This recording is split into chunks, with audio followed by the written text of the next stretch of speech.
Selamat sore teman-teman, sekitar 5 menit lagi acara akan kita mulai. Terima kasih.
Assalamualaikum warahmatullahi wabarakatuh. Karena waktu telah menunjukkan pukul 15.45, saya akan memulai acara pada sore hari ini. Sebelumnya, saya mengucapkan banyak terima kasih kepada teman HMJPLB UM dan Formapi UB yang telah menyempatkan waktunya untuk menghadiri agenda gelar bicara dengan tema Membangun Kampus Inklusif yang Ramah dan Non-Diskriminatif bagi Penyandang Disabilitas. Bagi teman-teman yang berkenan, diharapkan untuk on-cam. Perkenalkan, saya Zalinda Zainab Faizal, anggota HMJ PLBUM dari staf Divisi Humkominfo, berkesempatan sebagai moderator pada agenda hari ini. Baiklah teman-teman, kita buka acara ini dengan Bismillahirrahmanirrahim. Dengan ini, perkenankan saya untuk membacakan susunan acara kegiatan gelar bicara pada hari ini. Yaitu yang pertama, salam pembukaan, lalu yang kedua, salam pembuka oleh Ketua HMJ PLB dan Ketua Formapi UB. Lalu yang ketiga yaitu kegiatan inti berupa kegiatan sharing session. Yang keempat penutup dan yang terakhir dokumentasi. Lalu kita memasuki susunan acara yang kedua yaitu salam pembuka. Kepada Ketua HMJ PLB UM untuk memberikan salam pembuka dan perkenalan singkat anggotanya. Waktu dan tempat saya persilahkan.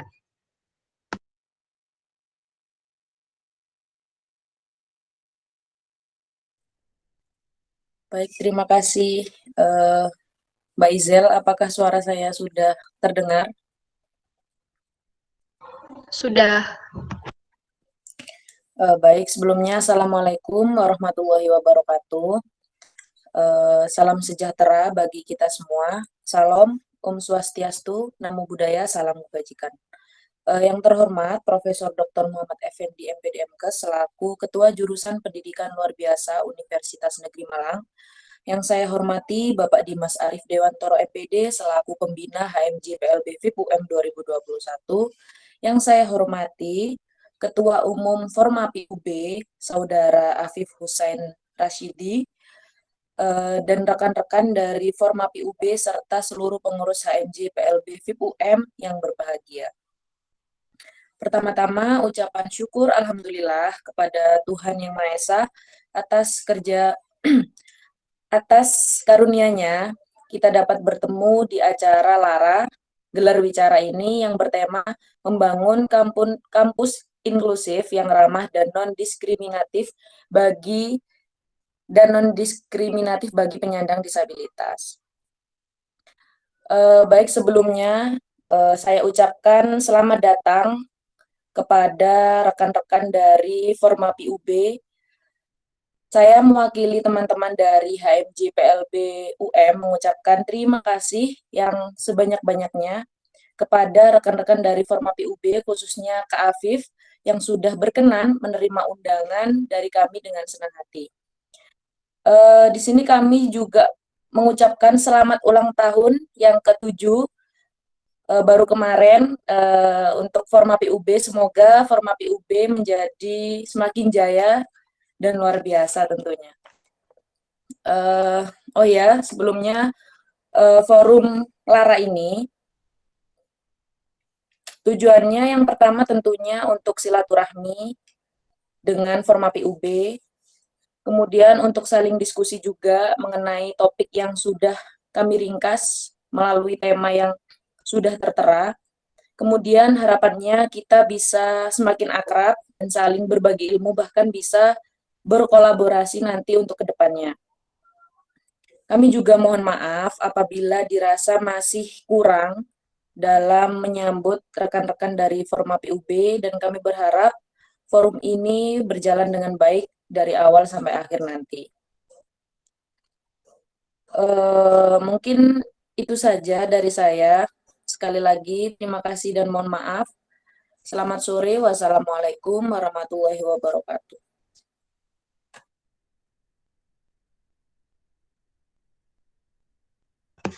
Waalaikumsalam. Mohon maaf Mbak Sela sebelumnya apakah dapat memperkenalkan anggotanya secara singkat? Terima kasih.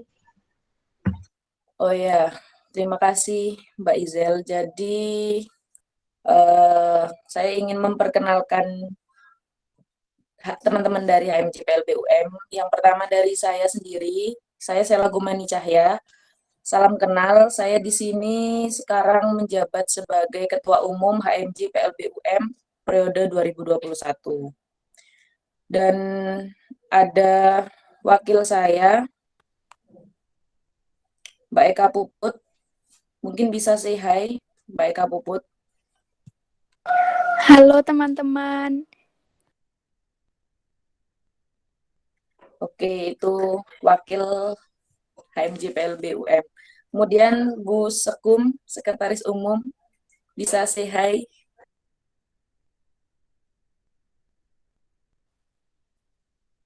Oke, dari Bu Sekem ada kendala teknis. Dari Bu Bendum, silahkan. Halo teman-teman. Oke, terima kasih Mbak Laila. Kemudian di HMJPLB ini juga ada 5 divisi. Yang pertama ada penelitian dan pengembangan. Mungkin teman-teman dari PDP bisa say hi lewat room chat ya, teman-teman PDP. Kemudian yang kedua ada hubungan internal. Bisa say hi juga di room chat. Kemudian yang ketiga ada divisi entrepreneurship atau kewirausahaan. Bisa say hi. Kemudian ada Humkominfo. Dan yang terakhir ada minat bakat. Seperti itu.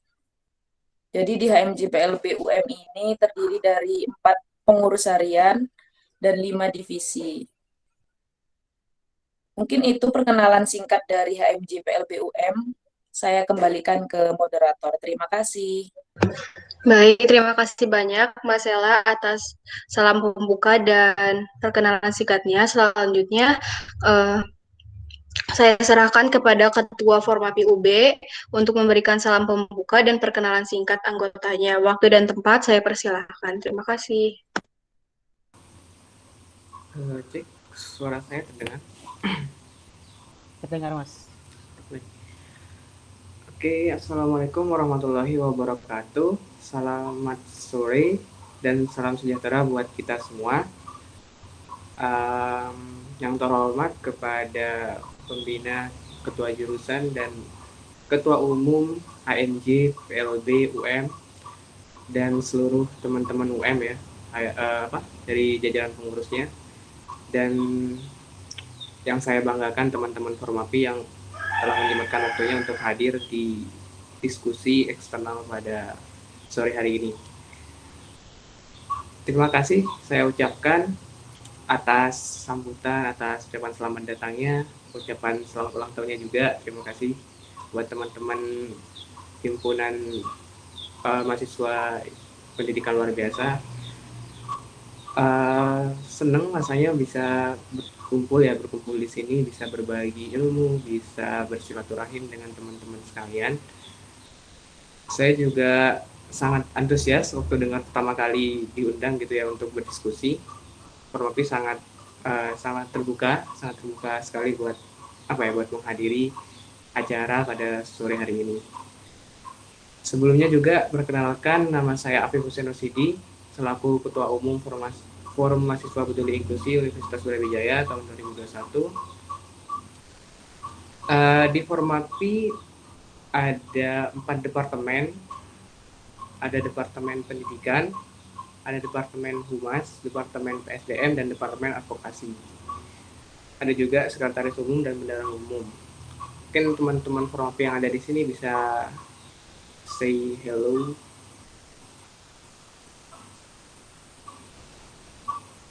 Halo semuanya. Halo, salam kenal Kak. Ya, sebelumnya mohon maaf belum bisa on cam karena di sini kondisinya hujan jadi sinyalnya macet-macet. Perkenalkan, nama aku Prananda Kanis Putri dari Formapi UB. Nah, di sini saya selaku bendahara umum. Terima kasih.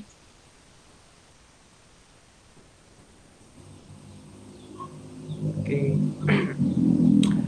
Mungkin di pertemuan hari ini ya saya berharap teman-teman berharap bisa tercapai tujuan dari diskusi ini, bisa menumbuhkan disability awareness, meningkatkan kepedulian kita, menyebarkan nilai-nilai inklusivitas dan lain sebagainya, juga dapat mempererat persaudaraan di antara kita. Mungkin sekian dari saya, kurang lebihnya mohon maaf. Assalamualaikum warahmatullahi wabarakatuh. Waalaikumsalam warahmatullahi wabarakatuh. Terima kasih saya ucapkan kepada Ketua HMJ PLBUM dan Ketua Forma PUB telah memberi salam pembuka. Lalu susunan acara yang ketiga berupa kegiatan inti yaitu sharing session dengan tema membangun kampus inklusif yang ramah dan non-diskriminatif bagi penyandang disabilitas. Tema tersebut akan saya beri pengantar terlebih dahulu berupa poin pembahasan yang selanjutnya akan kita bahas bersama-sama secara poin per poin. Seperti yang kita ketahui bersama-sama bahwa sejauh ini pemerintah sudah mengupayakan untuk menciptakan lingkungan yang inklusi di berbagai bidang, salah satunya adalah bidang pendidikan. Pendidikan merupakan salah satu kebutuhan dasar manusia dan memiliki peran yang sangat penting dalam kehidupan manusia. Dengan memiliki pendidikan, seorang dapat meningkatkan kualitas sumber daya manusia yang dimiliki. Pendidikan berhak untuk dapat diakses oleh semua orang, termasuk bagi teman-teman disabilitas, karena pada dasarnya teman-teman disabilitas juga memiliki hak dasar yang sama sebagai manusia. Namun, pada saat ini lingkungan ramah inklusi pada tingkat perguruan tinggi masih baru beberapa kampus yang sudah berlabel kampus inklusi dan siap untuk menerima mahasiswa disabilitas. Oleh karena itu, gelar wicara kali ini diadakan untuk membahas mengenai kampus inklusi dan bagaimana penerapan lingkungan inklusi di ranah kampus. Kepada operator, silakan untuk share screen mengenai poin pembahasan.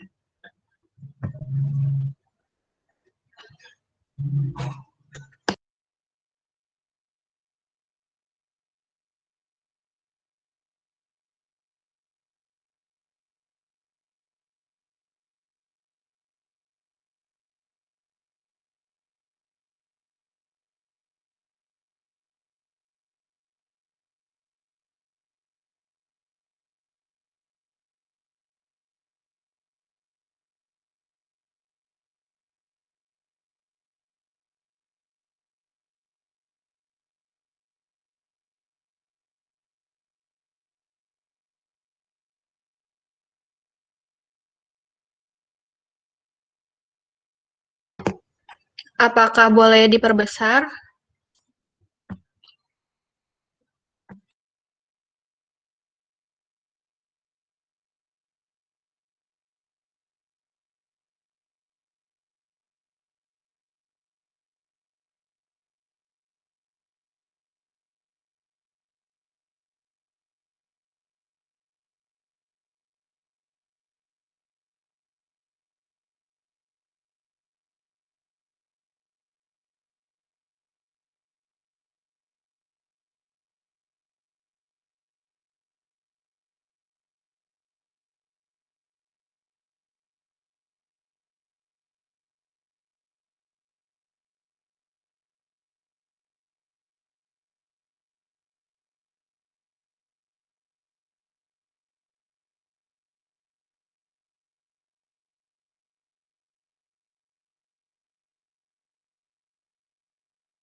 Baik, terima kasih kepada operator.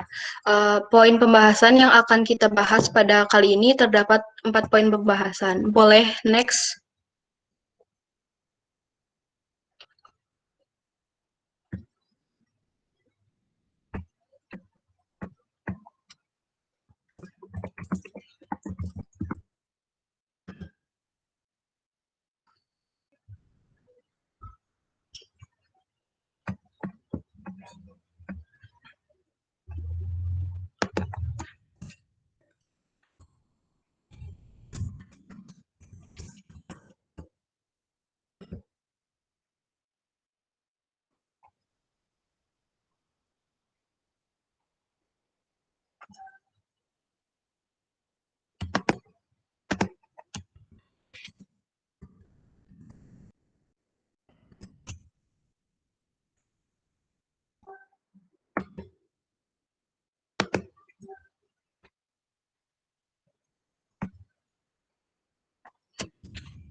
Baik, terima kasih. Poin pembahasan yang pertama yaitu paradigma seluruh warga kampus mengenai kampus inklusif. Setiap kampus perlu menyiapkan mahasiswanya untuk mempunyai paradigma inklusif, bahwa teman-teman disabilitas itu bukan orang yang perlu dipinggirkan dan tidak berhak mendapatkan pendidikan seperti uh, mahasiswa non-disabilitas. Namun, mereka juga merupakan warga negara yang memiliki hak dan kewajiban yang sama, baik itu dalam pendidikan ataupun bidang lainnya. Jika dilihat dalam undang-undang, sudah tertera bahwasanya setiap warga negara berhak untuk mendapatkan pendidikan tanpa terkecuali. Baik untuk teman disabilitas, begitupun dengan teman disabilitas yang berhak untuk mendapatkan pendidikan. Kepada teman-teman dapat mengutarakan pendapatnya, waktu dan tempat saya persilahkan untuk membahas poin pembahasan nomor 1 ini.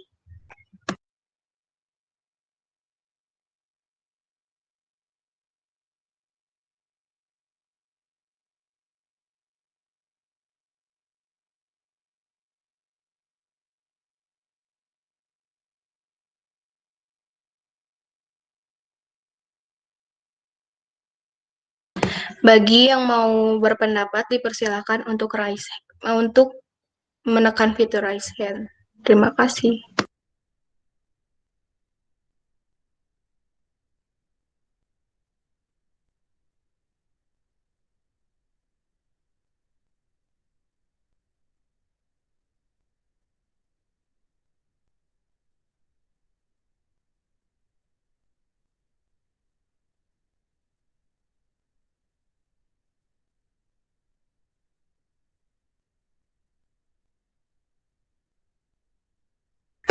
Silakan kepada teman-teman, apakah ada yang ingin berpendapat?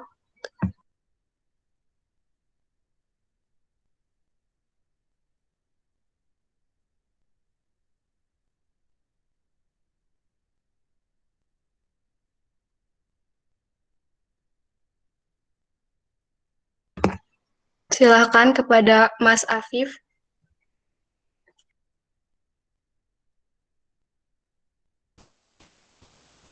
Oke, tadi bisa diulang sekilas pada paradigma.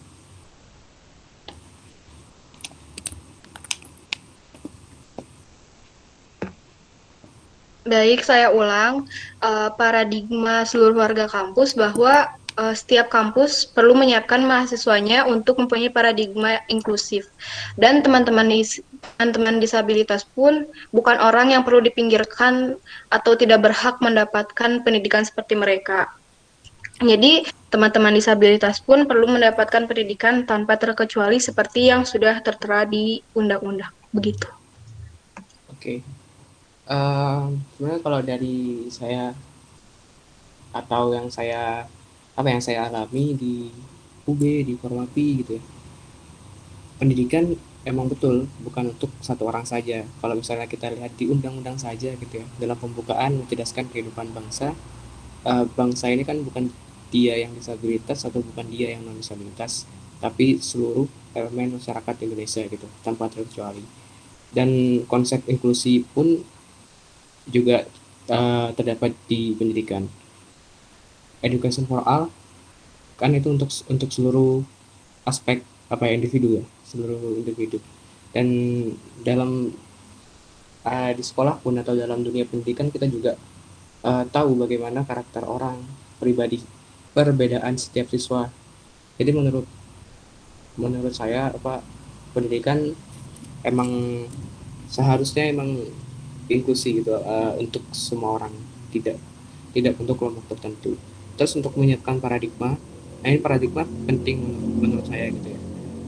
Karena kalau kita hanya mempersilahkan disabilitas untuk masuk gitu ya di sebuah sistem pendidikan, di sebuah sekolah atau perguruan tinggi, ini tidak cukup karena nantinya bukan bukan cuma sekedar lolos seleksi ya, tapi bagaimana disabilitas itu juga berkembang tahu sama dengan teman-teman non disabilitas lainnya. Kalau kita bicara tentang paradigma, nanti ada paradigma charity, medical dan lain sebagainya, itu akan berpengaruh. Misalnya kalau kita melihat dari medical ya, disabilitas hanya apa ya, memiliki kerusakan di bidang medis, ya akhirnya berfokusnya di penyembuhan, ataupun dengan charity ya nanti atas dasar kasihan saja gitu ya, menolongnya cuma atas dasar kasihan. Tapi bagaimana kita bisa mengembangkan social model dan human right model, nah di situ disabilitas merasa sama dengan yang lainnya ya. Kebutuhan misalnya teman-teman disabilitas butuh mobilitas, butuh bebas serat, dan semua pihak harus bisa tergerak karena tadi gitu, karena kesadaran akan perbedaan dengan pemenuhan yang berbeda-beda itu. Itu dari saya.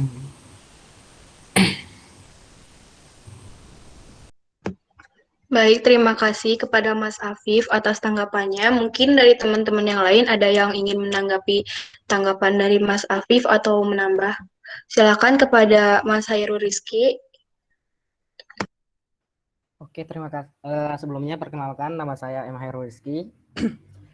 Di sini apa yang dibilang tadi sama Mas Afif itu benar mengenai education for all, itu pendidikan untuk semua. Jadi di sini pendidikan itu tidak memandang siapa orang yang ada dalam pendidikan itu, baik itu teman-teman disabilitas, teman-teman yang yang normal, ataupun teman-teman yang memiliki berbagai latar belakang suku dan budaya, seperti itu. Terus jika pemerintah melaksanakan apa ya, sosialisasi secara intens mengenai kampus inklusi ini, nanti ke depannya lingkungan yang ada di masyarakat itu juga terpengaruh oleh mahasiswa-mahasiswa yang ada di kampus tersebut. Bayangkan saja jika ribuan mahasiswa yang ada di setiap kampus itu mengetahui apa itu inklusi, bakalan apa namanya, penyebaran mahasiswa itu kan dari berbagai daerah. Nah, kalau dia mengetahui lingkungan inklusi itu seperti apa dan harus bagaimana, maka nanti di masyarakatnya juga akan mudah untuk menerapkan sistem yang inklusi seperti itu. Menurut aku sih seperti itu. Terima kasih. Terima kasih kepada Mas Iki. Apakah ada yang ingin memberi feedback ataupun memberi tanggapan lainnya?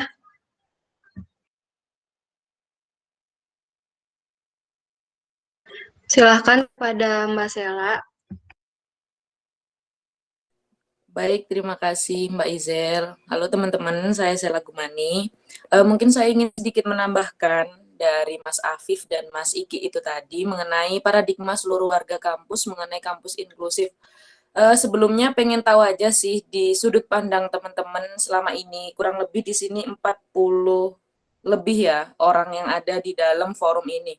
Pengen tahu aja berapa persen pemenuhan hak pendidikan buat teman-teman disabilitas di Indonesia sampai detik ini. Minta tolong teman-teman ngasih presentase di room chat semuanya, berapa persen sih sepengetahuan teman-teman mengenai pemenuhan pendidikan untuk teman-teman disabilitas. Oke, Mbak Linda 50%. Yang lain, ini pasti ada kan orangnya 40 plus ini. Minta tolong direspon dong.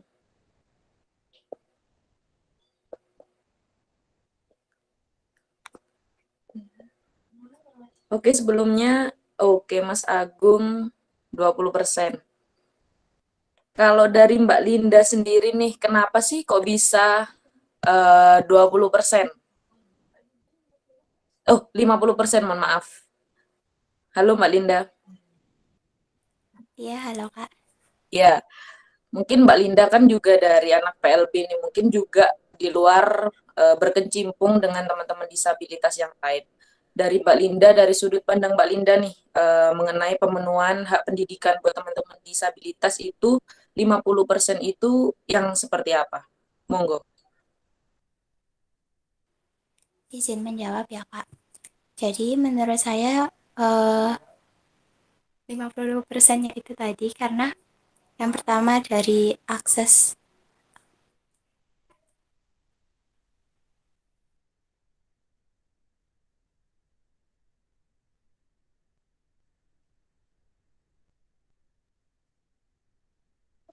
Oke, terima kasih Mbak Linda. Kalau dari Mas Agung sendiri sampai 20% itu bagaimana Mas? Ya, selamat sore teman-teman. Terima kasih Mbak Sheila ya. Jadi sebelumnya perkenalkan dulu saya Agung dari Advokasi Formawi.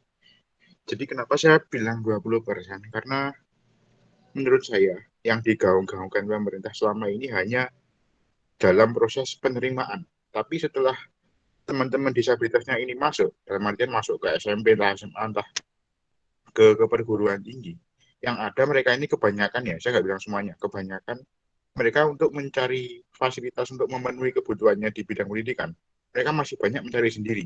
Contoh, di perpustakaan kurangnya buku braille, bahkan bisa dibilang nggak ada yang, ada sekolah atau perguruan tinggi yang sama sekali nggak ada buku braille-nya, buku audio, dan fasilitas olahraga, misalkan nggak seperti catur yang buat netra, apa, meja pingpong yang buat netra, terus eh, sulitnya akses kursi roda bagi ruang-ruang tertentu bagi sekolah. Jadi cuman intinya yang diperjuangkan tuh cuman bagaimana caranya masuk, tapi ketika sudah masuk ini malah nggak ada tindak lanjut sendiri gitu. Bukan nggak ada sih, maksudnya lebih lebih ke kurang. Hanya di kota-kota besar mungkin Jakarta, Bandung, sama Semarang, Surakarta, Jogja yang bagus. Tapi di luar itu menurut saya masih banyak kurangnya.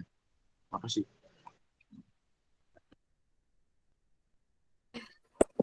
Baik, terima kasih Mas Agung atas pernyataan yang luar biasa. Mungkin kalau dari pendapat saya juga, pendidikan untuk teman-teman disabilitas seperti yang udah dibilang Mas Agung, kalau saya juga berpendapat di bawah 50% karena ya kita sudah melihat sendiri, termasuk dari pernyataan dari Mas Agung tadi, bahwasanya bahkan sosialisasi mengenai inklusif yang hanya tertera di undang-undang lah bisa dibilang. Tapi sosialisasi terhadap masyarakat pun masih kurang, sehingga kita mungkin iya tertulis di undang-undang, tapi mana gitu. Kayak semisal dari tenaga pendidik, atau bahkan orang tua juga kurang tahu Mas Ian. Jadi kayak pemerintah itu memberi hak itu cuma setengah-setengah gitu. Apalagi masuk ke lingkup sekolah maupun kampus yang dimana masih banyak yang belum aksesibel yang sudah dibilang Mas Agung tadi. Jadi mungkin ada beberapa, misal ini kalau contoh dalam universitas ya, ada beberapa kampus memang yang mewadahi untuk mahasiswa disabilitas, maksudnya calon mahasiswa disabilitas untuk dalam pendaftaran atau tes tulisnya dan lain sebagainya itu mungkin sudah aksesibel. Tapi ketika mereka masuk itu memang masih banyak lagi akses ke perpus, bahkan toilet pun itu sangat banyak sekali yang kurang aksesibel, maupun itu di kampus yang sudah terbilang inklusif. Karena memang kita menyadari bahwasanya beberapa kampus yang terbilang inklusif itu masih proses pelan-pelan, tapi kadang kayak semisal dari kita sekelompok komunitas itu menyuarakan kalau gedung A, gedung B yang kurang inklusif itu kadang dipinggirkan sama pimpinan mengenai suara-suara kita yang seperti itu. Nah, jadi paradigma mengenai kampus inklusif ini sangat diperlukan, entah itu dari kita, bagian terkecil, untuk membantu teman-teman yang kata orang berbeda, padahal sesuai dengan undang-undang ya kita sama, tidak ada klasifikasi mengenai warga Indonesia yang disabilitas maupun non disabilitas untuk memperoleh pendidikan. Seperti itu kalau dari saya. Terima kasih. Terima kasih Mbak Sela atas tanggapannya. Apakah dari teman-teman yang lain ada feedback ataupun ada tanggapan yang lain?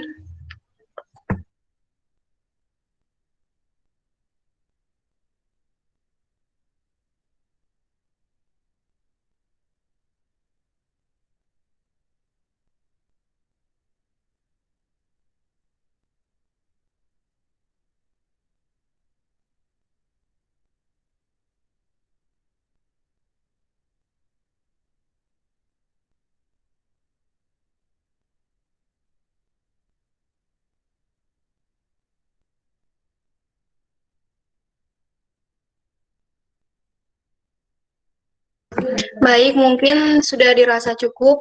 Setelah dari pendapat yang telah diungkapkan oleh teman-teman, dapat saya tarik kesimpulan bahwa pendidikan itu education for all. Tidak ada manusia yang tidak berhak mendapatkan pendidikan dengan fasilitas yang memadai, termasuk bagi teman-teman disabilitas. Maka dari itu, hal ini dapat dijadikan perhatian lebih bagi pihak kampus ataupun pihak pemerintah untuk membuat sarana dan prasarana yang menunjang pendidikan, sehingga tujuan dari pendidikan itu sendiri dapat tercapai dengan maksimal. Baik, selanjutnya kita dapat langsung menuju ke poin pembahasan yang kedua. Kepada operator, boleh next.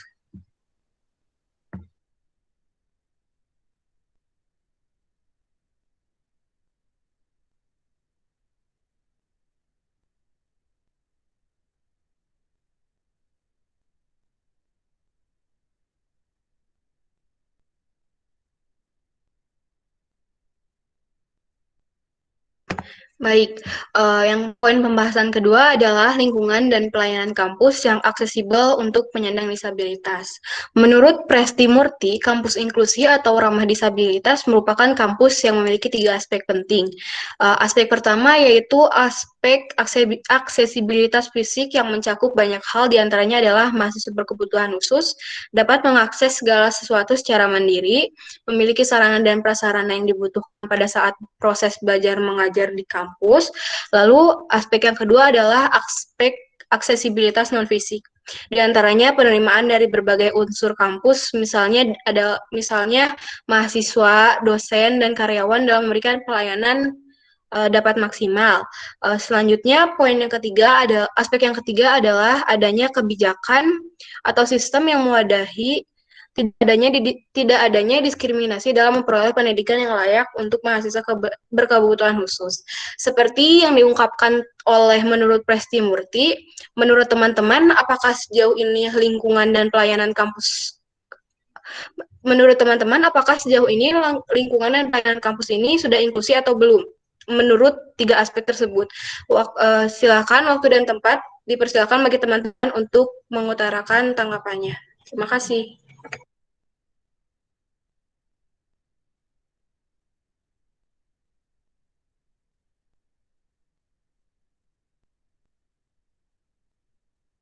Silakan kepada Mbak Linda.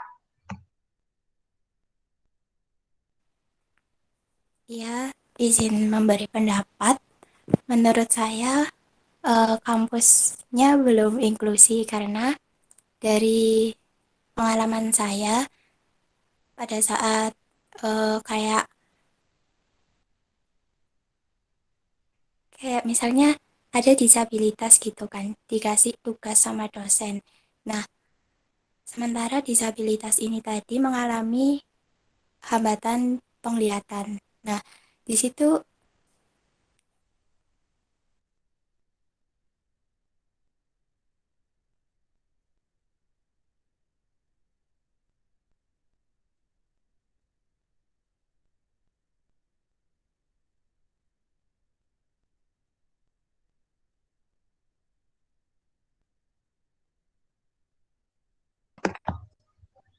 Mbak Lindanya keluar, mungkin bisa dilewati dulu dan lanjut ke tanggapan yang lain. Apakah ada tanggapan yang lain?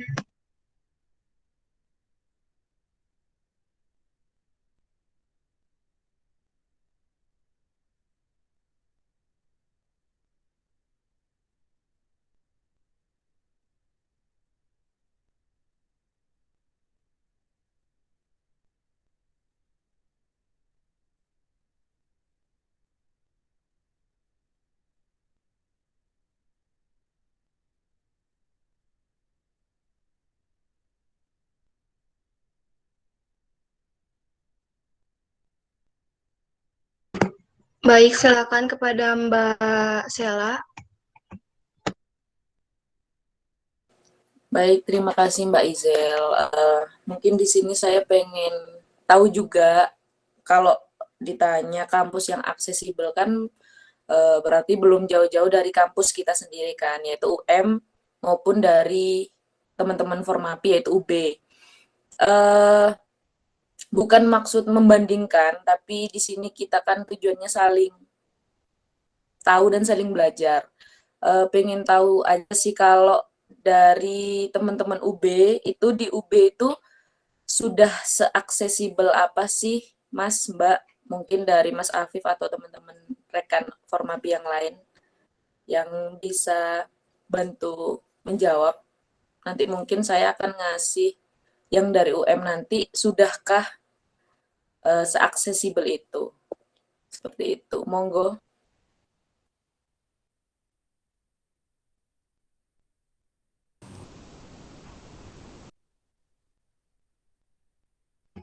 Silakan kepada Mbak Nurnadia.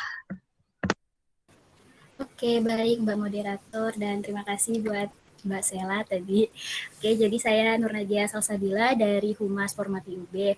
Untuk menanggapi dari PPT yang nomor 2 ini sebenarnya lebih ke, kalau di UB itu kan memang mungkin kita ketahui bahwa dibilang kampus inklusif dan lain sebagainya gitu kan. Nah, tapi ini saya ambil apa ya, kayak inti pokoknya aja per fakultas perbandingan. Mungkin ya, kayak saya kan kebetulan di Fakultas Ilmu Sosial dan Ilmu Politik. Nah, yang dimana alhamdulillah kalau waktu offline-nya itu untuk aksesibelnya itu kalau menurut saya pribadi mungkin hampir cukup, tapi belum sepenuhnya cukup gitu. Karena kalau dilihat itu gimana ya, kayak ilmu Fakultas Ilmu Sosial dan Ilmu Politik ini terkait isu-isu disabilitasnya itu sangat apa ya, kayak benar-benar diperhatiin gitu loh. Mungkin dari Afif yang selaku sefakultas sama saya juga mungkin nanti bisa berpendapat atau meluruskan apa yang saya sampaikan. Nah, seperti itu. Nah, tapi untuk misalkan di beberapa fakultas yang lainnya yang mungkin bisa terbilang minim teman-teman difabel yang misalnya ada di fakultas tersebut itu, nah aksesibelnya tuh belum 100% atau sepenuhnya itu ada di situ. Karena pengalaman saya waktu offline itu kan misalkan nemenin atau mendampingi teman difabel gitu kan.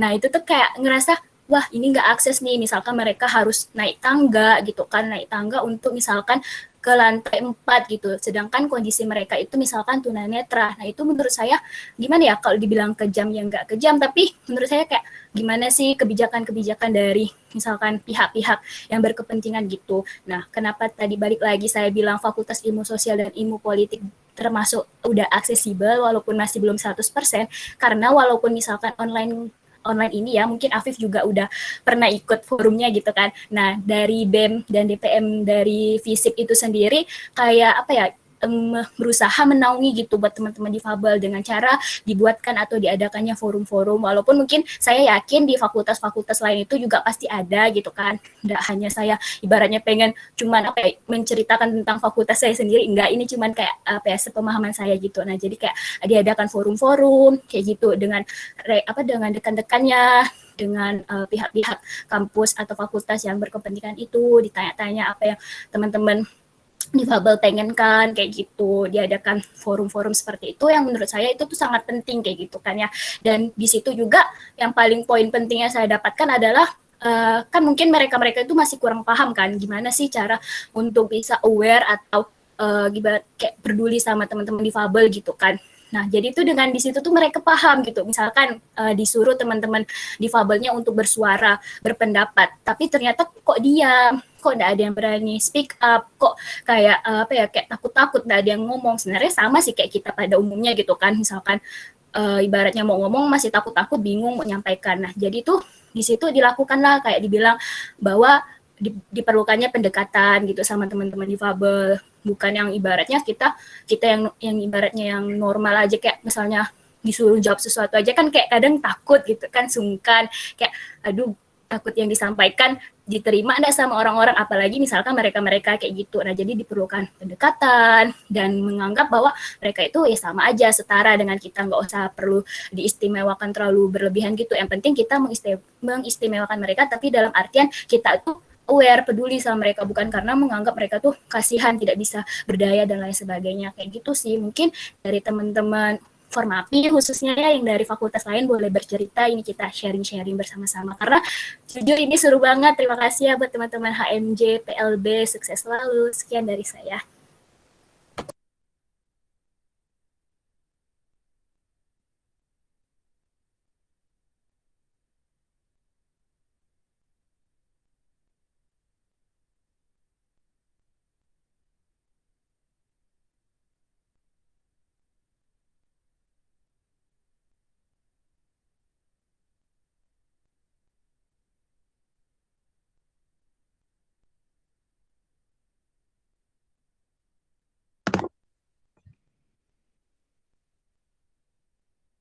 Terima kasih Mbak Nur Nadia.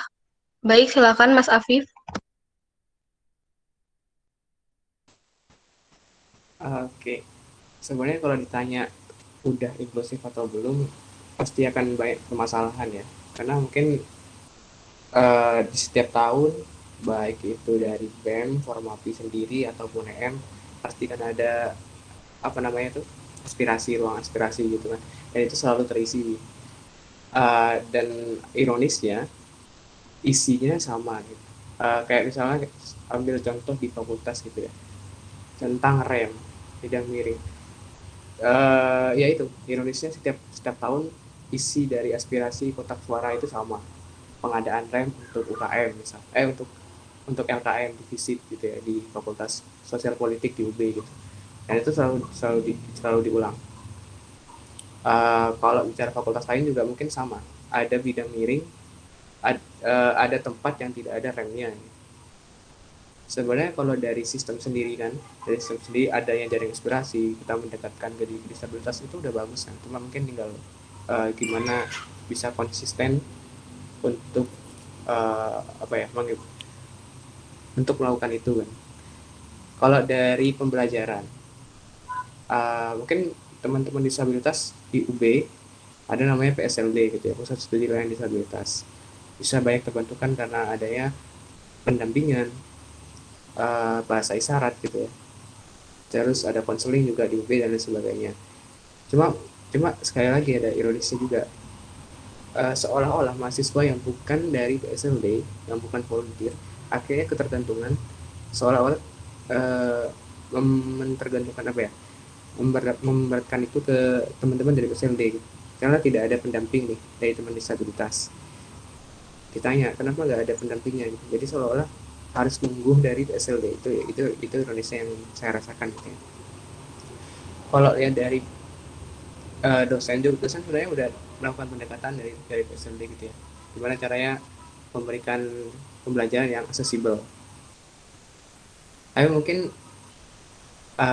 dari awal dosen harus mempersiapkan gitu, di sini ada teman-teman difabel dan gimana saya bisa memberikan pembelajaran itu yang bisa didapat untuk semua orang gitu ya. Dalam hal ini disabilitas. Untuk fasilitas sendiri di fisik, kita bicara lagi di fasilitas, sebenarnya ada tuh kayak lift yang khusus dengan penyandang disabilitas, kayak ada braille di Filkom kalau saya nggak keliru. Itu terus di UKM juga menyediakan juru bahasa isyarat di setiap seminar kita himbau untuk selalu ada gitu ya. Kita kampanyekan itu. Setiap konten juga ada subtitle. Ya sekali lagi itu tidak menyeluruh ya, jadi harus tetap selalu ada pergerakan gitu. Cuma mungkin kalau dari saya, kalau membuat rem itu susah, kita nggak usah nunggu kapan dana itu ada terus kita bangun dan kita sibuk untuk meributkan tentang ini tentang dana, ini tentang kesulitan, harus ada ini, harus ada ini. Tapi gimana kita punya tanggung jawab moral sesama manusia, itu yang penting kalau menurut saya. Kalau sebelum bicara tentang aksesibilitas, misalkan saya kasih suatu kondisi ya, satu situasi di kelas mungkin, ini kampus biasa gitu ya, tidak ada inklusi, tidak apa, cuma dia punya tanggung jawab moral sesama manusia, punya rasa aware terhadap sesama.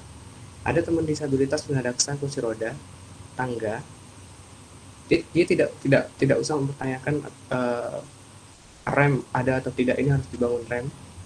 Jadi jauh sebelum itu dia punya dorongan nurani untuk membantu gitu. Ya udah, kalau dia punya jiwa itu, melihat ada teman kesulitan, baik disabilitas non disabilitas ya, manusia kesulitan, ya udah dibantu gitu. Ada teman tunanetra misalnya kesulitan dalam membaca buku, gak usah kita ini berarti harus kita bikin volunteer untuk membacakan buku. Sebenarnya dari pribadi kita gitu loh, tergerak untuk peduli terhadap sesama gitu. Itu sih kalau dari saya.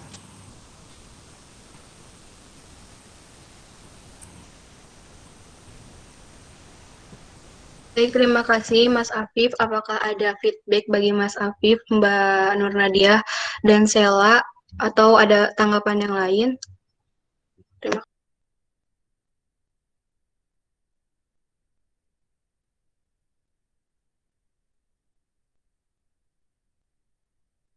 Silakan kepada Mbak Sela.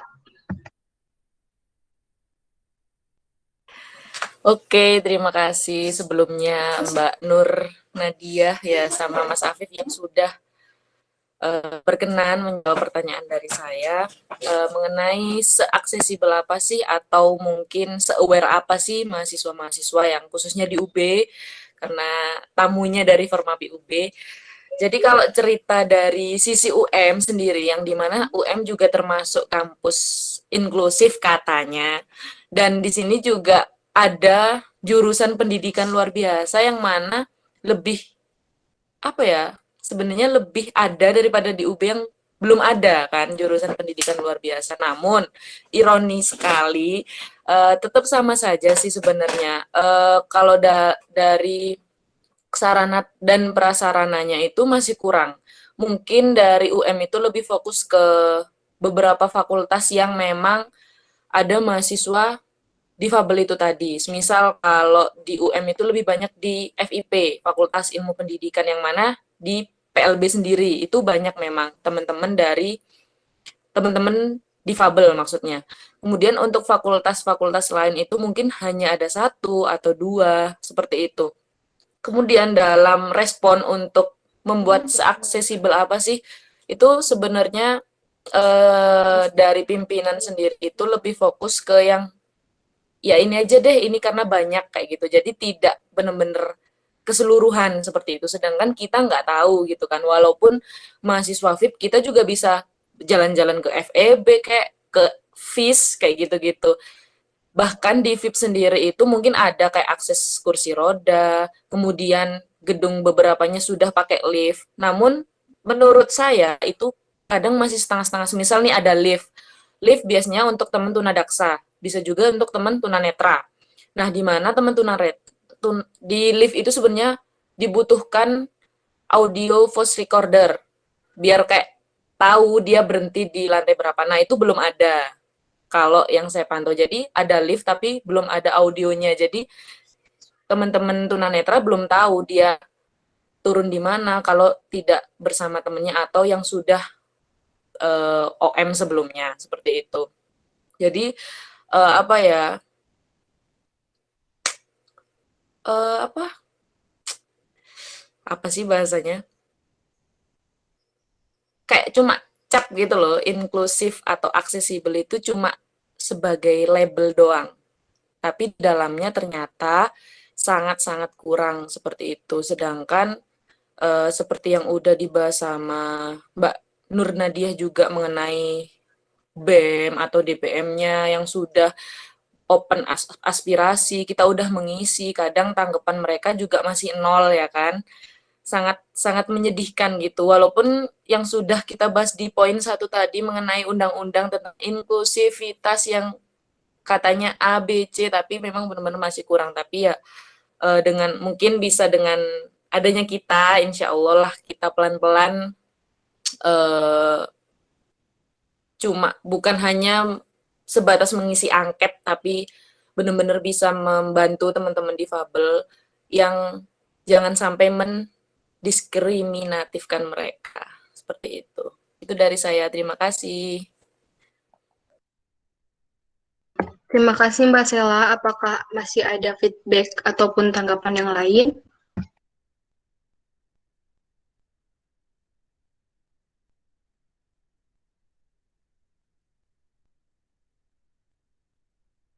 Silakan kepada Mbak Leni. Iya, terima kasih kesempatannya. Ini dari saya mau cerita sedikit sih. Kan dari slide ini menurut Presti Murti ada yang inklusif itu ada aspek aksesibilitas fisik sama non fisik. Terus benar yang dikatakan Kak Afif tadi kalau misalnya belum ada rem di lingkungan itu, kan masih ada kita atau enggak orang-orang non difabel yang bisa bantu secara hati nurani seperti itu. Nah, terus benar juga yang dibilang Mbak Sheila tadi mengenai bagaimana lingkungan di UM sendiri. Terus yang mau saya ceritakan itu ini aspek aksesibilitas non fisik yang menurut saya itu memang lebih penting dibanding yang fisik. Menurut saya ya, karena saya sendiri juga walaupun saya dari jurusan pendidikan luar biasa, ternyata saya tuh masih belajar ini buat menerima adanya teman-teman saya, khususnya di kelas saya itu ada yang difabel tunanetra. Biasanya di kelas itu kalau misal ada tugas atau apa-apa, itu minta tolong saya atau enggak ke teman-teman. Dan yang saya sayangkan, pernah saya berpikir gini, maaf berisik ya, berpikir seperti ini. Itu ada UKM namanya Gempita. Mungkin sebagian teman-teman juga sudah tahu. Gempita itu seperti gerakan mahasiswa peduli disabilitas di UM. Jadi mereka kayak ngerekrut volunteer-volunteer gitu buat mendampingi teman-teman disabilitas saat perkuliahan. Karena ini sedang online kayak gini, kadang volunteer-volunteer dari UKM itu sendiri itu kurang bisa mendampingi teman-teman disabilitas. Jadi waktu itu saya pernah ditegur lah istilahnya. Mohon maaf kalau misal dari volunteer mereka itu belum bisa mendampingi sepenuhnya, jadi mereka juga butuh kesadaran dari kita sendiri, teman-teman sekelas dari teman difabel itu. Nah, itu sih yang saya, kayak tertegur sekali, soalnya kok saya baru sadar setelah diajak untuk inisiatif mendampingi teman-teman saya yang difabel dibanding menunggu volunteer-volunteer dari itu. Itu sih dari saya. Untuk menanggapi yang aspek adanya kebijakan, mungkin saya belum bisa berpendapat. Terima kasih kesempatannya, Kak. Baik, terima kasih kepada Mbak Leni. Apakah ada feedback dari teman-teman yang lain ataupun tanggapan yang lain? Waktu dan tempat saya persilahkan.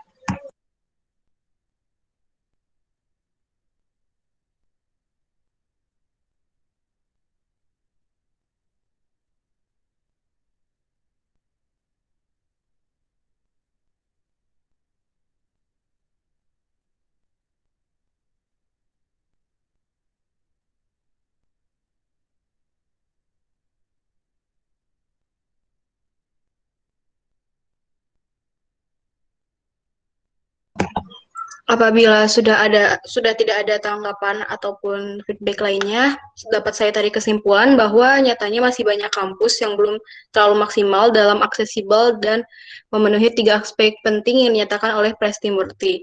Sehingga diperlukan adanya penaungan oleh pihak-pihak yang berkepentingan seperti forum, sehingga aspirasi dari teman disabilitas pun dapat tersampaikan dan mendapatkan perhatian khusus agar teman disabilitas pun dapat memperoleh kampus inklusi yang ramah disabilitas. Selain itu, diperlukan pula adanya kepedulian dari mahasiswa non-difabel. Selanjutnya kita memasuki poin ketiga, operator next.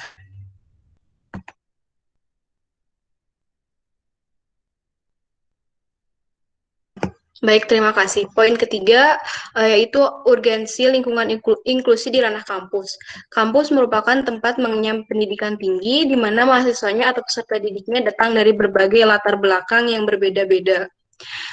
Oleh karena itu, kampus sebagai lembaga penyelenggara pendidikan harus menyediakan sarana dan prasarana yang mendukung aktivitas dari teman-teman yang berkebutuhan khusus ini, seperti building block untuk teman-teman tunanetra. Dengan adanya fasilitas Dengan adanya fasilitas yang mendukung, akan memperlancar dan mempermudah mahasiswanya yang berkebutuhan khusus dalam kegiatannya.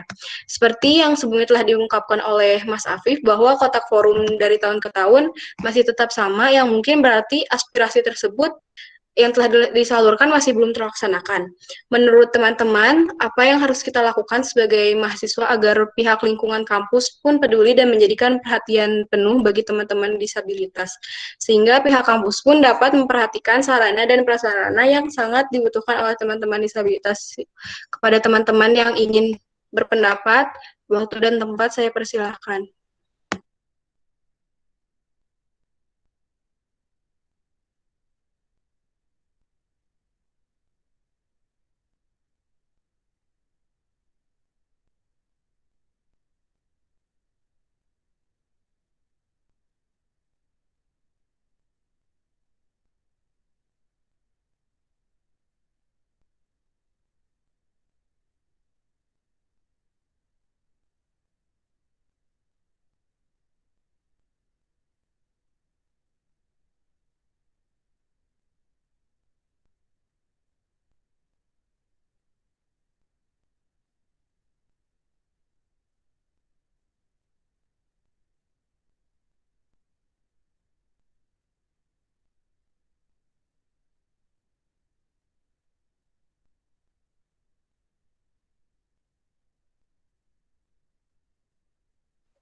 Silakan kepada teman-teman, apakah ada yang mau menyampaikan pendapatnya?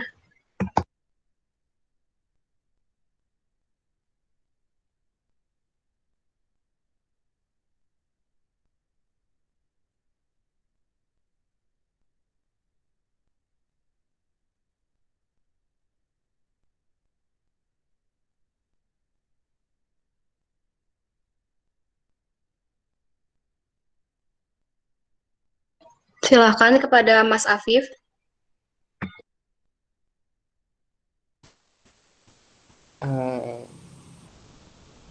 Sebenarnya kalau ditanya tentang urgensi kampus inklusi, kita harus sadar seutuhnya bahwa sebenarnya itu setiap kampus itu kita harus inklusi gitu. Kenapa harus inklusi? Kan inklusi sendiri secara singkat artinya keterbukaan. Kampus bukan diciptakan bukan untuk satu kelompok saja, atau setiap sekolah itu bukan diciptakan untuk satu kelompok saja, tapi untuk semua orang. Nah, maka dari situ kan artinya bahwa setiap kampus itu adalah inklusi. Itu pertama harus disadari bahwa setiap kampus itu inklusi. Terus dari inklusi tadi itu kita harus paham setiap orang itu memiliki hak, itu yang memiliki hak. Setiap orang itu dan itu dijamin, hak kita itu dijamin dalam undang-undang, dalam setiap pendidikan gitu. Kalau misalnya teman-teman non disabilitas ini, kalau konteksnya pendidikan ya, punya hak untuk membaca di satu kampus, artinya saya sebagai disabilitas juga punya hak untuk membaca, dan kampus dalam hal ini bisa untuk mewadahi gitu. Gimana caranya saya bisa untuk membaca dengan adanya digital book atau braille, sama halnya kayak tadi ya, rem, guiding block dan segala macam itu, bahasa isyarat itu juga termasuk gitu ya. Dan ini harus selalu kita selaku pejuang inklusi ya, saya bilangnya pejuang, karena permasalahan inklusi ini akan selalu ada gitu ya, akan selalu tumbuh, dan itu yang selalu senantiasa diperjuangkan gitu. Mulai dari hal kecil teman kita gitu, nanti kita bisa fokus untuk mengajak pihak kayak rektorat dan segala macamnya itu untuk membuat kebijakan supaya nanti bisa merumuskan fasilitas yang ramah terhadap disabilitas, diskriminatif juga, dan sampai kita bisa mendiskriminasi teman-teman disabilitas, menganggap disabilitas beda. Kalau mau bicara tentang disabilitas, sebenarnya kalau saya disabilitas itu ya kita semua yang ada di sini gitu. kita semua yang ada di sini disabilitas. Kenapa? Misalnya kita bicara kalau disabilitas kekurangan, bukankah kita semua punya kekurangan gitu ya? Dan kita juga punya kelebihan setiap orang. Nah, sama kan? Disabilitas dibilang anak berkebutuhan khusus, bukankah kita juga punya kebutuhan khusus? Masa kebutuhan khususnya apa? Harus ada wajan, harus ada kompor dan segala macam. Makanya itu khusus. Jadi sebenarnya setiap individu itu ya udah sama gitu dalam hal kebutuhan khususnya, kekurangannya, kelebihannya, sama-sama punya itu. Nah itu disadari gitu loh, disadari betul. Karena kalau misalnya itu disadari untuk melakukan sebuah tindakan itu jadi nyaman gitu loh. Kita mau bikin fasilitas, bikin kebijakan atas dasar tadi ya, dan itu akan lancar gitu. Karena kalau kita punya pikiran disabilitas ini merepotkan, menyusahkan, kebijakan seperti tadi, seperti rem dan segala macam itu tidak akan bisa tercipta gitu. Kalau dari diri kita udah punya paham bahwa disabilitas ini merugikan. Kalau ini lagi mungkin satu lagi dari saya tentang kenapa kita harus bisa aware terhadap disabilitas. Karena pilihannya dua. Ini saya dapat dari dosen saya juga. Pilihannya dua. Kalau nggak kita mati muda atau kita disabilitas. Kenapa? Karena nanti kita tua misalnya, kita akan memiliki penurunan kan penglihatan, pendengaran, dan itu bukan hanya disabilitas secara medikal, atau enggak ya kita mati muda.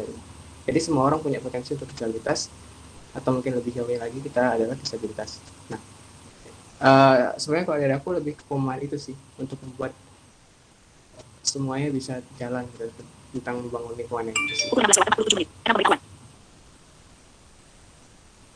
Wasit digelombangkan sekarang Cinta Tulus Padalia, ucapan bagi.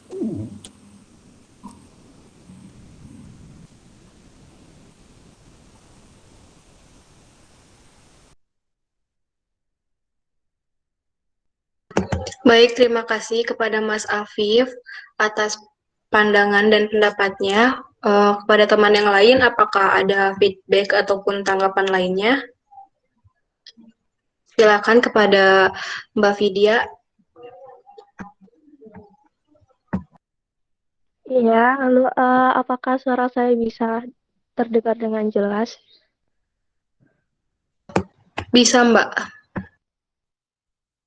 Sebelumnya mohon maaf ya, saya off cam karena terkendala jaringan. Jadi saya setuju sama pendapatnya Mas Afif tadi, gimana cara solusi kita buat menanggulangi ini, kita sebagai pejuang inklusi ya. Dan mungkin saya mau menambahkan dari saran-saran yang tadi seperti mengajak pihak rektorat atau pihak yang berwenang untuk membuat kebijakan, dan tak hanya membuat kebijakan aja, ada kalanya juga langsung eksekusinya gitu loh. Soalnya masih banyak yang isu-isu seperti itu tadi yang katanya kampus inklusi, tapi dalam eksekusinya kita masih banyak menemukan hal-hal yang itu nggak ramah disabilitas gitu. Terus mungkin juga kita bisa membuat data dan analisis dan penelitian juga dari tahun lalu ke tahun-tahun berikutnya gimana isu disabilitas di kampus ini gitu. Seperti itu. Baik, terima kasih Mbak Vidya. Apakah ada tanggapan dari teman-teman yang lain? Kepada Mbak Eka, dipersilakan.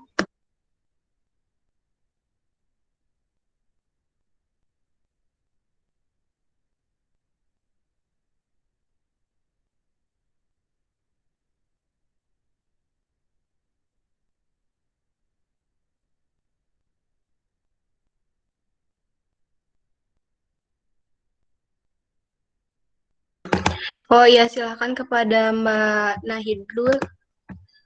Nahidlul, silakan. Oke, sebelumnya terima kasih waktunya, izin masuk. Perkenalkan aku Ria dari Formapi UB. Sebenarnya aku juga setuju sama yang katanya Mbak Vidya sama Afif tadi terkait memunculkan aware dari pihak rektor untuk membuat kebijakan serta memfasilitasi teman-teman difabel juga terkait dengan fasilitas, maksudnya kayak akses jalan dan lain sebagainya. Nah, tapi dalam menumbuhkan aware itu kadang rektor itu butuh untuk disadarkan. Contohnya ketika teman-teman EM, BEM atau HMJ itu misalnya membutuhkan suatu fasilitas nih, pastinya teman-teman penggerak ini sebelumnya itu melakukan kajian khusus, melakukan riset, melakukan survei dan lain sebagainya sehingga pihak rektor atau dekanat ini mereka butuh untuk ditekan dulu dari mahasiswa karena kebijakan, fasilitas dan lain sebagainya itu muncul atas dasar kebutuhan mahasiswa. Jadi kalau misalnya mahasiswa ini kan pada dasarnya memang penggerak ya. Jadi kalau misalnya mahasiswanya tidak bergerak, bagaimana rektor ini bisa tahu gitu, bisa aware apa sih kebutuhan mahasiswa yang sekiranya ini memang benar-benar dibutuhkan, kebijakan apa yang memang sekiranya ini benar-benar dibutuhkan gitu. Nah, jadi kalau menurutku ketika kita ingin menumbuhkan rasa aware, maksudnya kepedulian dari pihak rektorat untuk membuat suatu kebijakan atau membangun sebuah fasilitas itu kita butuh penggeraknya gitu. Jadi misalnya di UM udah ada Gempita ya. Nah, teman-teman Gempita ini juga bisa nih kayak mengkoordinir teman-teman yang lainnya juga. Maksudnya kita juga butuh dukungan loh dari pihak-pihak lainnya. Maksudnya biar gerakan kita nih lebih kuat untuk mendesak rektor ini dalam merumuskan kebijakan atau membangun fasilitas kayak gitu. Karena dalam masalah kebijakan, pengeluaran anggaran dan lain sebagainya, sebenarnya setiap rektor dari kampus itu mereka sangat sensitif ya karena ya kita tahu sendiri kepentingan dari kampus itu banyak dan nggak bisa gitu selalu ini muncul sekarang dan harus diutamakan sekarang. Pastinya mereka punya timeline sendiri. Nah, ketika kita memunculkan gerakan tersebut, artinya rektor ini kan nantinya pasti berpikir, oh ternyata ini nih yang dibutuhkan mahasiswa, ternyata mereka butuh kebijakan seperti ini. Oke, kita atur tanggalnya mungkin kita mau bahas kapan, kita mau mengkaji ini kapan, kayak gitu. Nah, jadi untuk memunculkan aware dari rektor kita butuh memunculkan aware dari pihak kita sendiri, jadi dari pihak mahasiswa dulu. Jadi kalau mahasiswanya aware, insya Allah nanti kalau kita bergeraknya bareng-bareng, nanti rektornya juga bakal punya rasa aware juga. Itu sih dari aku. Terima kasih. Baik, terima kasih kepada Mbak Ria. Apakah ada feedback ataupun tanggapan dari teman-teman lainnya?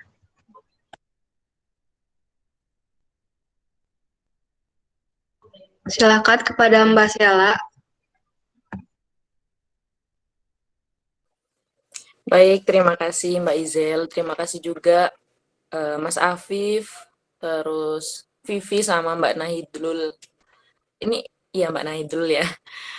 Sebelumnya pengen nambahin juga sih dari Mbak Nahidlul tadi yang menurut saya sangat-sangat benar sekali karena kita tidak bisa hanya menuntut dari atasan, tapi dari kitanya nol kayak gitu.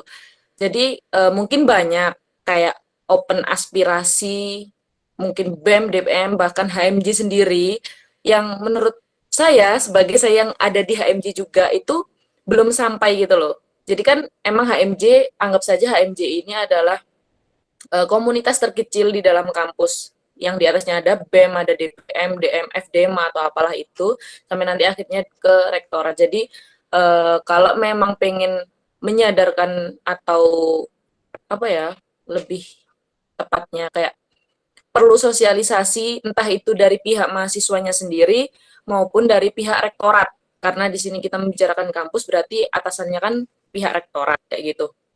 Dan kalau mengenai infrastruktur yang secara fisik yang belum ada di kampus mengenai inklusivitas atau yang lain-lain itu sebenarnya saya yakin bahwasanya pihak kampus itu pasti punya dana tersendiri mengenai misal infrastruktur untuk teman-teman difabel dan lain sebagainya itu pasti ada.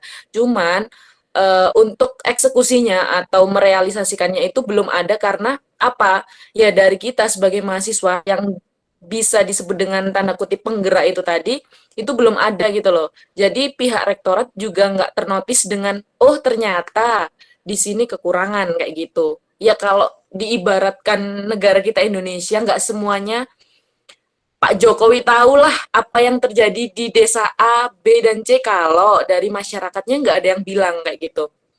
Terlepas dari aspirasi-aspirasi yang sudah ditampung oleh organisasi mahasiswa yang bahkan itu biasanya ketika kita udah menyerahkan misal kalau dari jurusan ke fakultas SRED dikasihkan ke dekan atau wadek, biasanya itu berhenti di situ karena ya kita tahu yang diurus oleh pihak fakultas atau pihak di atas kita itu nggak cuma si A, si B, si C.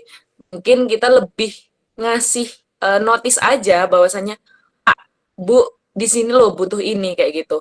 Jadi bisa melalui yang udah dikatakan Mbak Vivi tadi dengan data-data tahun lalu atau data-data yang sekarang lebih ke bukti konkret sih atau mungkin kalau untuk saat ini mungkin kalau misal membicarakan aksesibilitas di dalam gedung maupun secara fisik lainnya itu bisa kayak bukti foto video bahwasanya semisal gedung A ini belum karena ini fotonya terlampir dengan data yang lebih akurat lagi kayak gitu. Jadi nggak hanya cuma menampung dan tersendat dan nggak hanya menuntut atasan kayak gitu. Jadi kita juga harus balance itu tadi sih. Itu dari saya. Terima kasih. Baik, terima kasih kepada Mbak Sela. Ini yang dari Mbak Linda katanya izin menambahkan bahwa mungkin bisa dari disabilitasnya diikutsertakan dalam lomba-lomba apapun dan sesuai bakatnya disabilitas tersebut agar nanti pihak kampus bisa terbuka pemikirannya agar bisa menciptakan kebijakan tersebut. Terima kasih Mbak Linda.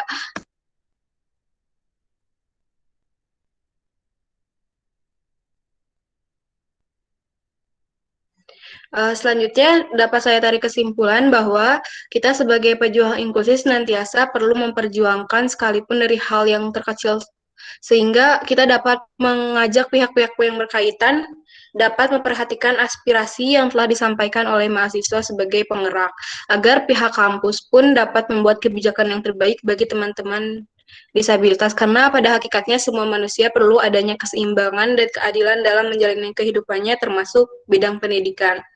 Lalu kita masuk ke poin selanjutnya. Operator boleh next slide.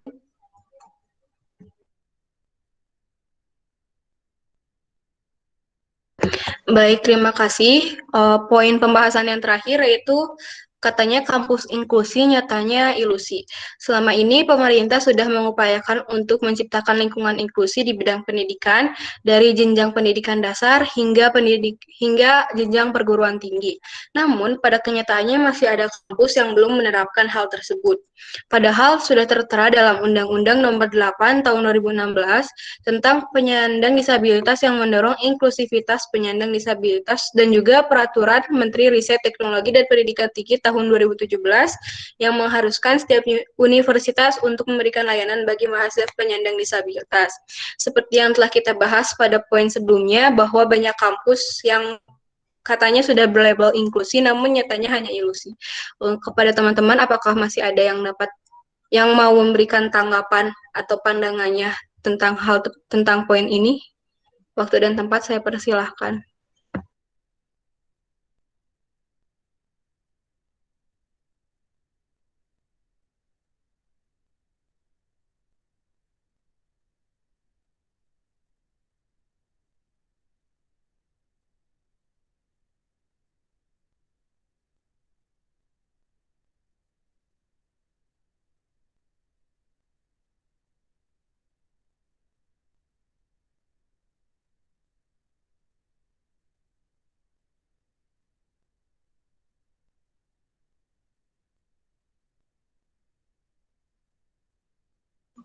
Silakan kepada teman-teman HMJPL BUM ataupun dari teman-teman Formapi UB apabila ada yang ingin menyampaikan pandangannya.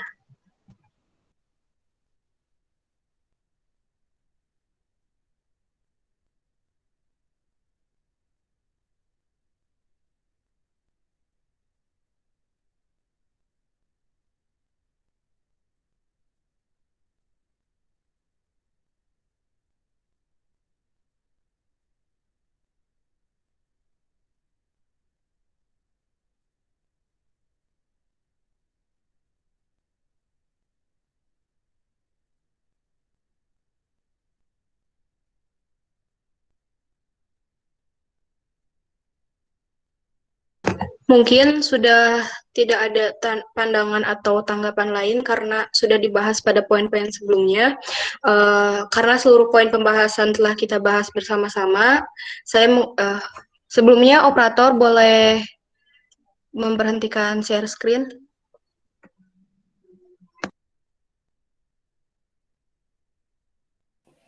Maaf Kak, tadi Afif pengen raise hand Kak. Oh iya, silakan kepada Mas Afif. Mohon maaf.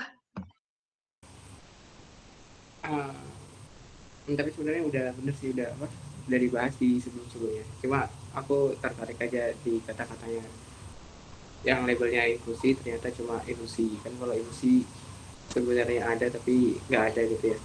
Karena kalau aku lihat gitu ya, misalnya UB adalah kampus inklusi, dan yang tahu UB inklusi ya cuma UB saja gitu kadang. Jadi kurang begitu inklusi begitu penting, kayak seolah-olah cuma tadi cap gitu ya, kayak label aja. Aku pernah ikut cerita aja, aku pernah ikut seminar, bukan seminar ya, kayak dari PSLD, ikut ini ya, PSLD ke kementerian. Di situ kayak dari kementeriannya kayak UB inklusi, kayak mereka kayak ini hal yang luar biasa gitu, kayak mereka bilang kalau ini satu-satunya gitu loh. Maksudnya inklusi ini hal yang baru gitu kan dari situ kan kampus inklusi kan ibaratnya yang harusnya untuk semua kampus jadi kayak sebagian aja Indonesia kayak gitu. Kalau untuk poin-poinnya kan udah dibahas, mungkin itu aja dari aku. Terima kasih. Baik, terima kasih kepada Mas Afif. Kepada Ria, boleh silakan. Oke, terima kasih waktunya. Aku izin masuk. Iya sih benar, pemerintah mengupayakan banget setiap kampus itu menjadi kampus yang inklusi. Dan pemerintah mungkin mewajibkan setiap kampus untuk memenuhi memenuhi kewajiban itu. Tapi apakah pemerintah ini telah melakukan tindak lanjut setelah mereka menginginkan hal tersebut gitu? Contohnya dulu waktu aku masih SMA kan aku di MAN nih.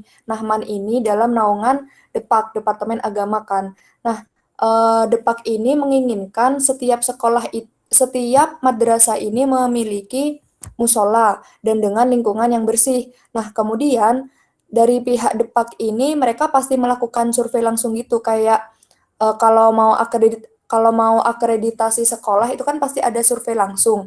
Nah, itu juga pasti ada sanksinya ketika pihak atas itu akan memberikan penghargaan, pasti mereka juga punya sanksi kepada mereka-mereka yang tidak memenuhi persyaratan tersebut.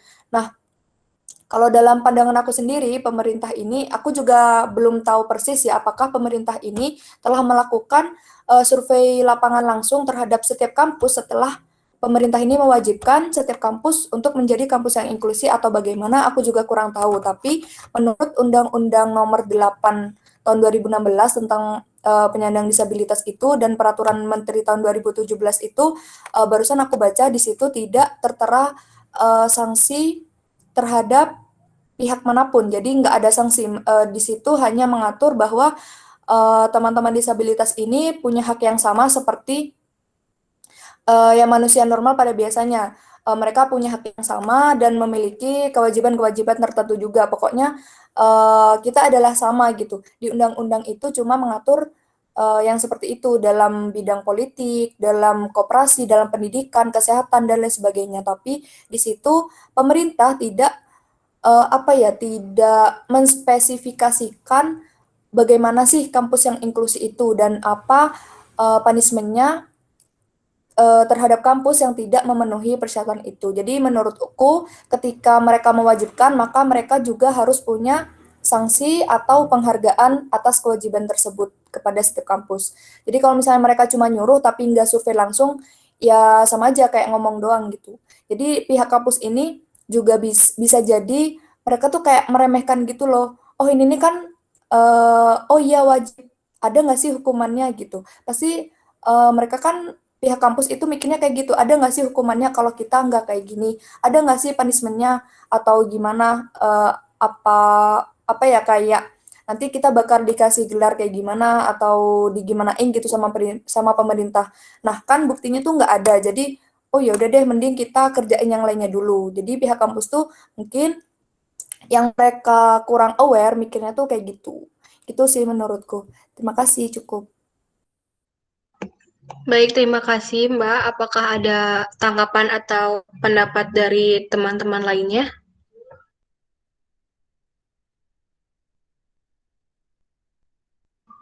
Silakan kepada Mbak Sela. Oke, terima kasih Mbak Izel.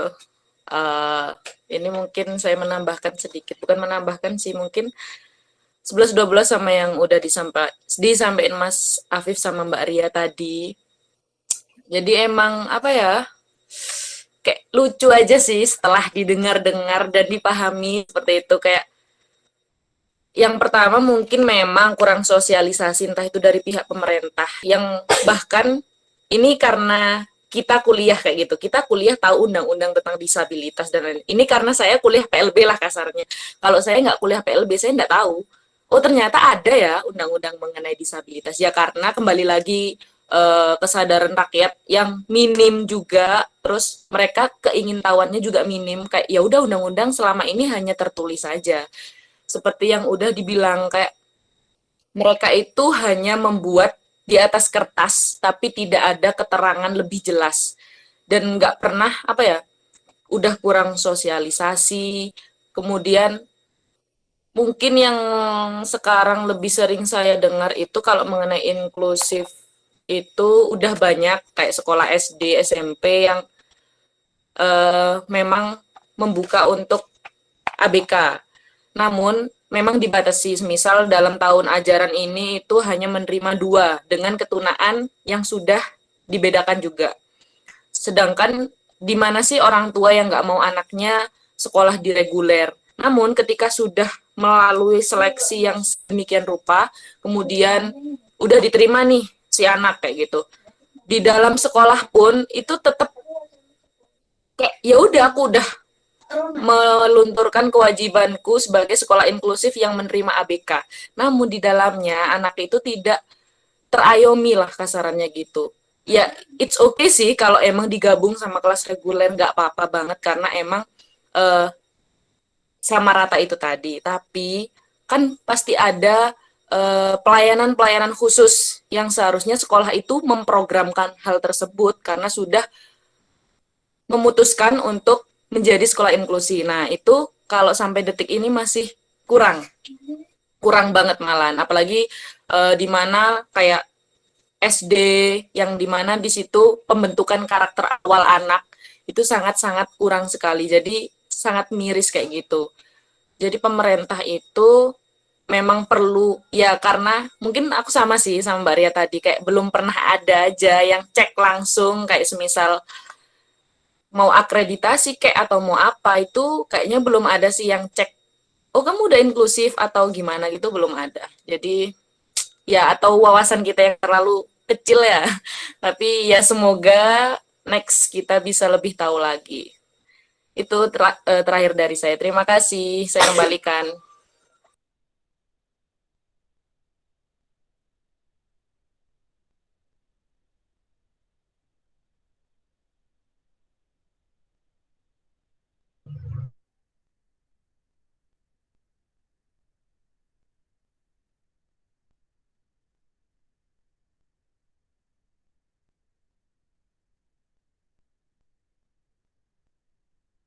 Terima kasih Mbak Sela. Apakah masih ada pendapat lainnya?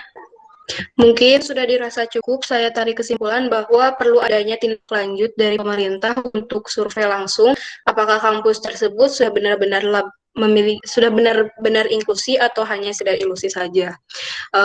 Karena seluruh poin pembahasan telah kita bahas bersama-sama, saya mengucapkan terima kasih banyak atas keterlibatan seluruh teman-teman HMJ PLB UM dan Formapi UB pada acara hari ini dalam melangsungkan kesuksesan acara.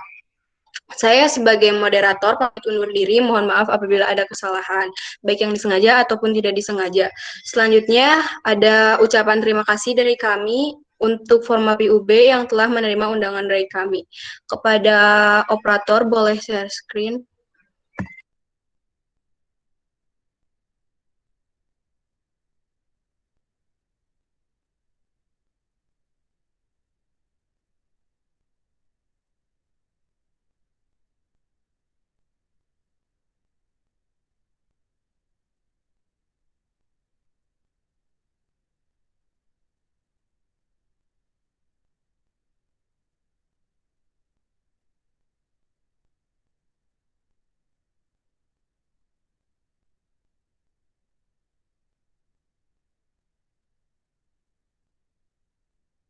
Ini ucapan terima kasih dari kami kepada Formapi UB yang atas ketersediaannya menerima undangan dari kami dalam kegiatan gelar wicara HMJ PLB FIPUM 2021 dengan tema membangun kampus inklusif yang ramah dan non-diskriminatif bagi penyandang disabilitas. Untuk filenya akan kami kirim melalui personal chat. Selanjutnya, apakah ada tanggapan dari teman-teman Formapi UB?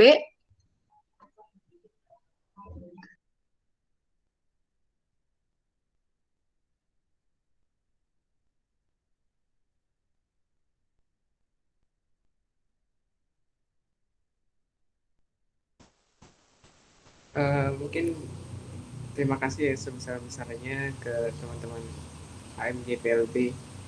Sangat sangat menarik tadi diskusinya, kita bisa banyak tahu tentang inklusi disabilitas dari banyak perspektif juga. Makasih. Mungkin nextnya kita juga tetap menjalin menjalin komunikasi, gak putus sampai di sini karena ini bukan akhir kan tapi awal gitu ya pertemuan kita. Itu sih kalau dari aku. Terima kasih, aku mewakili seluruh keluarga besar Forum Mahasiswa Peduli Inklusi Universitas Brawijaya.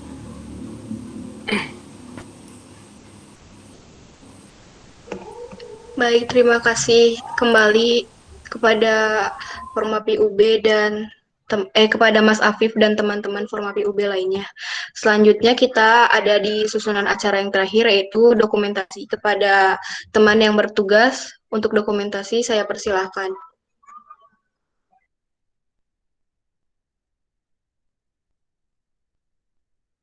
Mungkin buat teman-teman yang belum on cam, boleh on cam.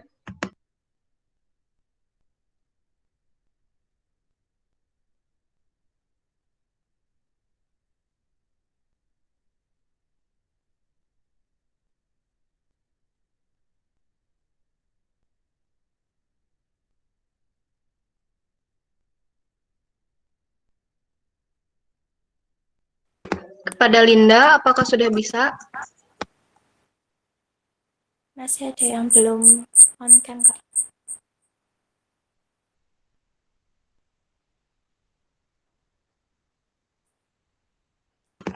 Mungkin teman-teman yang belum on cam, boleh segera on cam.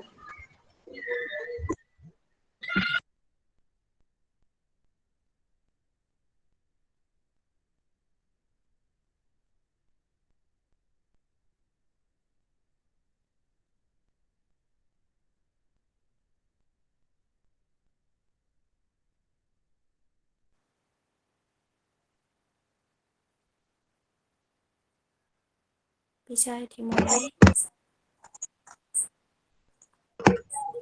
Boleh dihitung ya, Lin? Iya, Kak. Boleh dihitung ya, Lin?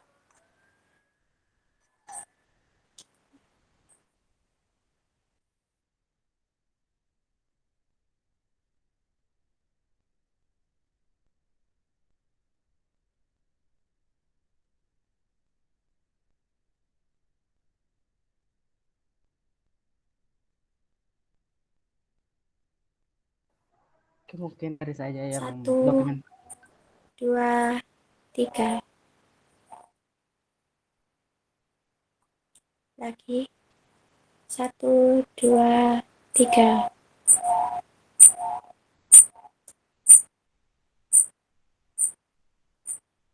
Sudah. Baik, Linda, terima kasih banyak. Dan teman-teman boleh screenshot untuk untuk mengisi presensi. Linknya boleh dikirim.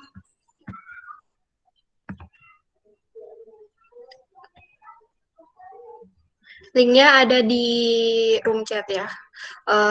Terima kasih. Mungkin ini sudah ini sudah di susunan acara yang terakhir. Saya ucapkan terima kasih banyak kepada teman-teman HMJPLB UM dan teman-teman Formapi UB atas waktunya. Wassalamualaikum warahmatullahi wabarakatuh.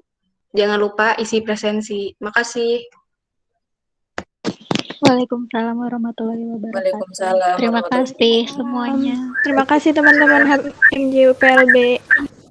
Terima kasih kembali Salam teman-teman akses dari imbang. Formapi UB, Mas Afif dan teman-teman semuanya. Semangat, semoga kita segera bertemu ya. Amin. Jangan pantang menyerah untuk menggaungkan inklusi. Ngomong apa Mas Iki?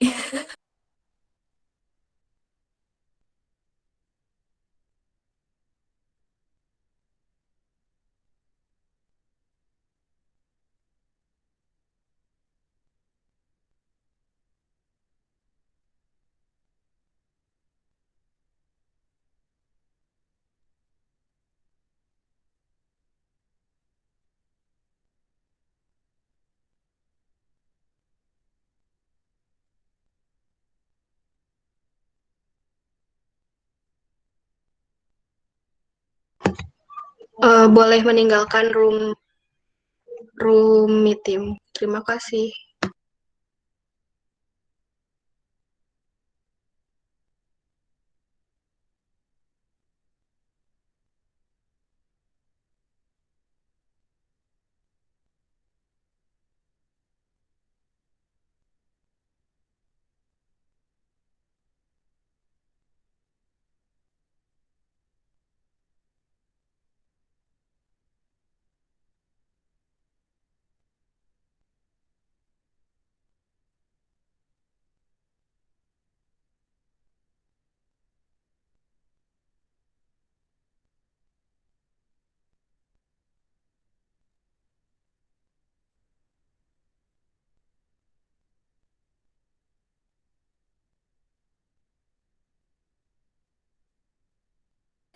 Ayo, siapa di sini yang belum mandi?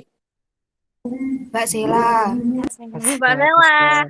Hapus Indang. Aku udah on point padahal. Resti, ya Allah, kamu nggak ngomong apa-apa ya? Kemarin di debat kamu ngomong. Di debat apa? Oh, kapan debat? Debat sponsorship. Kepake juga ternyata PDH aku. Udah lumut. Ki, main aja ke pantai pakai PDA keren kok. Jangan Kak Ijo. Nanti udah aku coba. Yang nggak disukai ijonya bukan kayak gini, Nov. Bukan ini. Ijo pupus. Sama pramuka. Kok pramuka? Yang enggak sukai. Oh. Ini recordnya belum berhenti loh. Udah. Belum itu dari Novika. Ih malah kalian, kamu di mana itu?